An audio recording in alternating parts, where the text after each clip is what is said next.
O'rtoqlar, Yunusobod tumanining top lokatsiyalaridan bittasiga kelganmiz. Yunusobod 13-kvartal. Lokatsiyani sirasi tushuntirib o'taman. Ko'rib turganingizdek, eski rayon ko'chadan shundoq mana ko'rishingiz mumkin. Yunusobod bozor va mana bu yerda mana Megaplanet metro Yunusobod bekati. Umumiy maydon 50 kvadratdan iborat, bez remont, lekin mebel texnikalari bor. Yaxshi xonadonimizga chiqqan. Narxini sirasi aytib o'taman. Narxi 56.500 dollar qo'yilgan o'rtoqlar. Uyimiz 2 xona, 3 xona qilingan, xonalar razdelniy. Videoga like bosib turganingizcha endi sizlarga uyni to'liq obzori bilan tanishtirib chiqaman. Qani ketdi. O'rtoqlar, ground vход podyezddan kiraverishimiz. Mana kichkina koridorchasi bor. Bu yoqda mana to'g'rida hammomi mana. Bu yoqda mana hojatxonasi.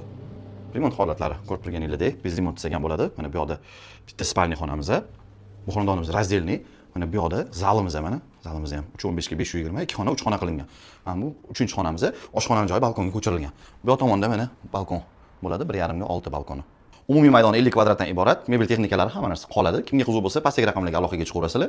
Shunaqa lokatsiyadan dom qidirib bergan tanishinglarga jo'natib qo'yinglar, fikrlaringizni izohlarda qoldiringlar. Albatta like bosishga esingizdan chiqmasin. Uy-chuy sizlar uchun maxsus. Salomat bo'linglar.